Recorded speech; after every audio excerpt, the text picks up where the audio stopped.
Cancer എന്ന് പറഞ്ഞാൽ ആദ്യം എന്താണെന്ന് പഠിക്കാം.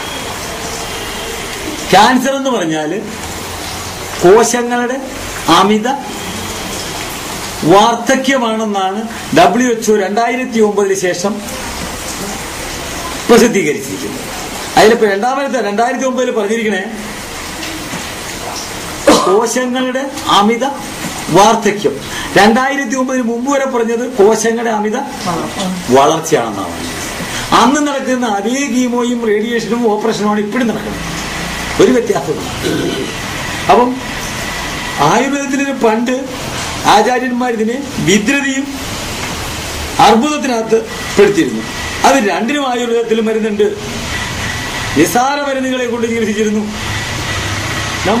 അത് ഇപ്പോഴും സകല എല്ലാവർക്കോടും ഇന്നത്തെ മോഡേൺ സയൻസിനോട് നമുക്ക് ചോദിക്കണം. നിങ്ങൾക്ക് എല്ലാവർക്കും ചോദിക്കാത്തൊരു ചോദ്യം, ബയോപ്സി എഴുതിയിടുമ്പോൾ ചോദിക്കുക, നിങ്ങൾ ബയോപ്സി ചെയ്തിട്ട് കണ്ടുപിടിക്കുന്നത് എന്താണ്?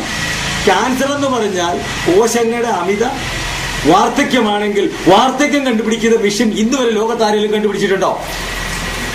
അപ്പോൾ നിങ്ങൾ ബയോപ്സിയും ചെയ്യുമ്പോൾ എന്ത് കണ്ടുപിടിക്കുന്ന ഒരൊറ്റ ക്വസ്റ്റ്യൻ ചോദിക്കാം. ഇവർ കണ്ടുപിടിച്ചിട്ടില്ലാത്ത ക്യാൻസറിന്റെ കാരണവും അറിയില്ല, അത് കണ്ടുപിടിച്ചിട്ടുമില്ല. പിന്നെ ഇവരെന്താ കണ്ടുപിടിച്ചത്? അപ്പൊ പിന്നെ എന്തിനു വേണ്ടിയിട്ടാണ് ഇവര് കീമോയും റേഡിയേഷനും ഓപ്പറേഷനും നടത്തിയിട്ട് നമ്മളെ കൊല്ലുന്നത്? ഒന്ന് ചോദിച്ചത്. ഇതിന് ശേഷം എത്ര പേര് ജീവിച്ചിരിപ്പുണ്ട്? ഇവര് കീമോയും റേഡിയേഷനും ചെയ്തതിന് ശേഷം 5 കൊല്ലത്തിന് ശേഷം എത്ര പേര് ജീവിച്ചിരിപ്പുണ്ടെന്ന് മോഡേൺ സയൻസ് തന്നെ തെളിയിച്ചിട്ടുണ്ട്. 3% ആണെന്ന്. ഇത് ചെയ്യാത്തവൻ 20 കൊല്ലം ജീവിച്ചിരിക്കുന്നുണ്ടെന്നും ഇവര് തന്നെ പറഞ്ഞ് പ്രസിദ്ധീകരിച്ച എല്ലാ വെബ്സൈറ്റുകളും ഇതിനകത്തുണ്ട്. നിങ്ങൾക്ക് എല്ലാം എടുത്ത് നോക്കാം. ഡോക്ടർ മാത്യുവിന്റെ ക്യാൻസർ ചികിത്സയുടെ കാണാപ്പുറങ്ങൾ എന്ന് പറഞ്ഞ് ഈ പുസ്തകം എടുത്ത് വായിക്കാം. ആ പുള്ളിയുടെ ഫോൺ നമ്പർ ഇതിനകത്ത് കൊടുത്തിട്ടുണ്ട്. അതുകൂടെ ഒന്ന് കണ്ടോളൂ. 94 95 22 04 86 94 96 23 23 04. ഈ 2 നമ്പറിൽ വിളിച്ചിട്ട് നിങ്ങൾക്ക് ആർക്ക് വേണം ചോദിക്കുന്നത്. മൊത്തം എന്തെങ്കിലും സംശയം ഉണ്ടെങ്കിൽ നിങ്ങൾ ചോദിക്കാം. വ്യക്തമായി എല്ലാം ക്ലിയർ ആയിട്ട് എഴുതിയിട്ടുണ്ട്.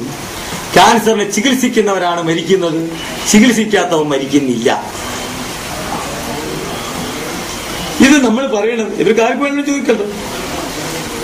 ഈ പറയുന്ന ചോദ്യത്തിന് ഉത്തരം ആദ്യം ഒരു തരണം.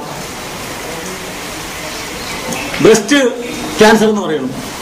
വെറുതെ കുറച്ച് നിസ്സാര കാര്യങ്ങൾ വെരിക്കോസിന് ചികിത്സിക്കുന്ന ചികിത്സയും ചികിത്സിച്ച് ആറ്റുവട്ടോ അല്ലെങ്കിൽ തേറ്റാമ്പല്ലോ പാലിപ്പുഴുങ്ങി അരച്ചിട്ടാൽ മാറുന്ന രോഗം.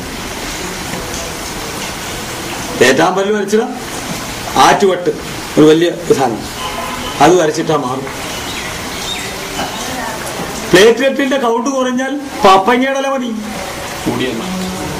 കൂടിയാല് എല്ലാം നിൽക്കുന്ന കട്ടച്ചമ്പലത്തി കരിക്കാടി വെള്ളത്തിൽ അരച്ചു കൊടുത്താൽ മതി. ഏത് വരട്ടെ, നിങ്ങൾ ഏത് കൂടിയതോ ഏത് കുറഞ്ഞോ, ഇവർ എത്ര എണ്ണം അവിടെ നിങ്ങൾ ഡെയിലി ഇവിടെ വരുന്ന ഞങ്ങളുടെ ഒത്തിരി, ഞങ്ങൾ 22 വൈദ്യന്മാരുണ്ട്. ഇവരുടെ ആരുടെയെങ്കിലും കൂട്ടത്തിലെ കൂടി കിട്ടി നിങ്ങൾ നോക്കുക എത്ര എണ്ണം ഇവിടെ ശരിയാവുന്നുണ്ട്. രോഗത്തിനെ ആദ്യം പറഞ്ഞു പേടിപ്പിച്ചു കൊല്ലുകയാണ്. ഭയം നമ്മുടെ ഏറ്റവും വലിയ ശത്രു. നിങ്ങൾ അല്ലെങ്കിൽ ഒരു കാര്യം കൂടി ചെയ്ത് നോക്കൂ. നിങ്ങൾ ഏതെങ്കിലും ഓങ്കോളജിസ്റ്റിനെ വിളിച്ച് മുമ്പിൽ നിർത്തുക, 1 2 പേരെ വിളിച്ചു നിർത്ത്. ഈ ചോദ്യം അവരോട് ചോദിക്കുക. ചോദിച്ചിട്ട് അവിടെ വെച്ച് ഞാൻ പറയുന്നത് തെറ്റാണെങ്കിൽ അവിടെ നിങ്ങൾ എന്നെ തല്ലിക്കൊല്ലും ധൈര്യമായിട്ട്. തെറ്റാണെങ്കിൽ നിങ്ങൾക്ക് എല്ലാവർക്കും എന്നെ കൈകാര്യം. ഇല്ല, അവർ ഉത്തരം പറയണം. ഇവർ ഈ ചെയ്യുന്നത് എന്താണ്? ഇവിടിപ്പോ 2 പിടിക്കുന്ന ഒരാള് 2 പേര് ഇവിടെ നിങ്ങൾ ഒരു 3-4 പേരെ ഇവിടെ നോക്ക്. നിങ്ങൾ ഇവരെയൊക്കെ അവിടെ പറഞ്ഞിട്ട് ഡേറ്റ് ഫിക്സ് ചെയ്യുക. ഇത്ര ദിവസത്തിനകത്ത് തട്ടിപ്പോവുക. എക്സ്പയറി ഡേറ്റ് പറയുന്ന പോലെ അങ്ങോട്ട് ഡേറ്റ് പറയുക. ഇതൊക്കെ എന്താ നടക്കണേ? ക്യാൻസറിന്റെ ചികിത്സയുണ്ടോ? അണുക്കളെ കണ്ടുപിടിച്ചിട്ടുണ്ടോ? ഇതിന്റെ രോഗം കണ്ടുപിടിച്ചിട്ടുണ്ടോ? എല്ലാം നിങ്ങൾക്ക് ചോദിക്കാമല്ലോ. ഇതൊന്ന് ചോദിക്കാം, എന്തേ നടക്കണേന്ന്. പിന്നെ ഒന്നുകൂടെ ചോദിക്കാതെ നിങ്ങൾക്ക് ധൈര്യമായിട്ട് ഏതെങ്കിലും ഒരു ഓങ്കോളജിസ്റ്റിന്റെ സ്വന്തക്കാര് അവർ ചികിത്സിക്കുമെന്ന് റേഡിയോയും കീമോയും ചെയ്യുമെന്ന് ചോദിച്ചിട്ട് അപ്പൊ നിങ്ങൾക്ക് ബാക്കി വേണ്ടി കിട്ടും. എന്താ ചെയ്യുമോ?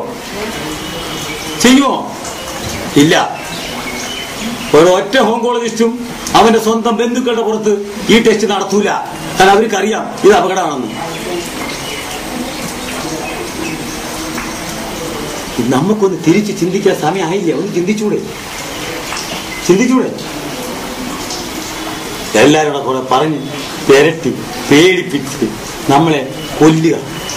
ഇല്ലാത്ത കാശെല്ലാം പിടിച്ചു വരച്ച് ഇരിക്കാടെ മിറ്റ കൊണ്ട് കൊടുത്തിട്ട് കഴിഞ്ഞതിന് ശേഷം പറയാം നിങ്ങളുടെ കാശ് തീർന്നോ?